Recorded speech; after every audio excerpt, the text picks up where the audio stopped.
Дәрігерлердің айтуынша, кененің шағуы адам өміріне қауіп төндірмейді. Алайда кененің сілекейімен бірге қанға түсетін вирустар аса қауіпті.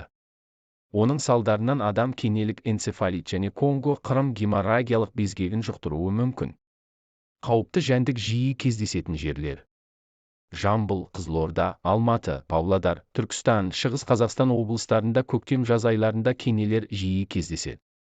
Сондай-ақ таулы аймақ болып саналатын Қатон-Қарағай ауданында да жұқпалы ауру таратушы жәндікті жиі кездестіруіңіз мүмкін.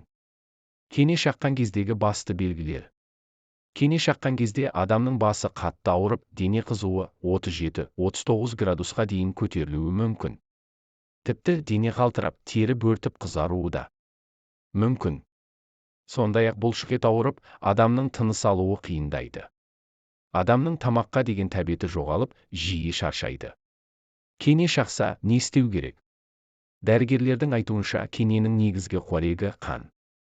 Сондықтан бұл жәндіктер адамдар мен жануарларды қан сору үшін шағады. Ол адамды шаққан кезде, сілекеймен бірге қанға жұқпалы вирустар енуі мүмкін. Бұл адам өміріне өте қауіпті. Тіпті адам өліп кетуі мүмкін. Теріге енген кенені бірден алып тастау оңай емес. Сондықтан дәрігердің көмегі қажет. Егер дәрігерге қаралуға мүмкіндік болмаса, теріге жабысқан қауіпті жәндікке вазелин жағып немесе өсімдік майын құю керек. 5 минуттан кейін пинцет немесе жіп ілгегінің көмегімен кенені тартып аласыз. Бірақ дәрігерлер өте сақ болуға кеңес береді. Қан сорып жатқан кенені тұмсық астынан жіңішке жіппен байлап, асықпай, кене мұртшаларын толық шығарғанға дейін ақырын тарту қажет. Егер кененің басы толық шықпай теріде қара дақ түрінде қалып қойса, бірден дәрігерге бару керек. Қауіпті жәндікті теріден алған соң, оның орнын йодпен немесе спиртпен зарарсыздандырған жөн. Сондай-ақ қолды мұқият жуып, оны йод немесе спиртпен сүрту керек. Өйткені кене қан сорған кезде оның жұқпалы вирустары денеде қалып қоюы мүмкін. Кенені денеден алған соң, оны өртеп жіберген дұрыс. Қайнаған суға салуға да болады. Осыдан соң, адамның 3 апта бойы өз денсаулығына мұқият болғаны жөн. Аурудың белгілері анықталған жағдайда дене қызуының көтерілуі, бас ауруы, әлсіздік, бірден дәрігерге тексерілу қажет.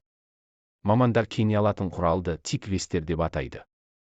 Кене шаққанда не істеуге болмайды? Дәрігерлер кене шаққан кезде 3 әрекетті жасамауға кеңес береді. Терідегі кенені сықпау керек. Себебі кенеде қауіпті вирустар бар. Ол қолдың ашық жаралары немесе тыртықтар арқылы адам ағзасына енуі мүмкін. Теріге жабысқан кенені жұлмау керек. Өйткені оны жұлған кезде жәндіктің басы теріде қалып қояды. Салдарынан жәндіктің улы сөлі адам ағзасына тарайды. Кенені тіспен жұлуға да болмайды. Қоздырғышты жұқтыру қаупі жоғары болады. Кенеден қалай қорғану керек? Қауіпті жәндіктер шөптің, бұталардың, құлаған ағаштардың арасында болады. Сондықтан табиғат аясына демалуға шыққанда жабық аяқ киім киіңіз. Шалбардың балағын шұлықтың ішіне, ал жейде немесе футболканы шалбардың ішіне салыңыз. Бас киім киюді де ұмытпаңыз. Кене адам терісіне жабысқан соң, жарты сағаттай шағатын жерді іздейді. Дәрігерлердің айтуынша, кене көбіне бас, мойын, қолтық, тізенің астын шағады екен. Сондықтан бұл кеңесті жадыңызда ұстасаңыз, кененің шағуын алдын алу мүмкіндігіңіз болады. Сонымен қатар қауіпті жәндіктерден қорғайтын кремдер мен спрейлерді пайдаланыңыз. Кене энцефалитіне қарсы екпе салуға да болады. Бұл вакцинация әдетте қыста жасалады. Айта кетейік, кене энцефалиті адамнан адамға жұқпайды. Онымен ауырған адам қоғамға қауіпті емес.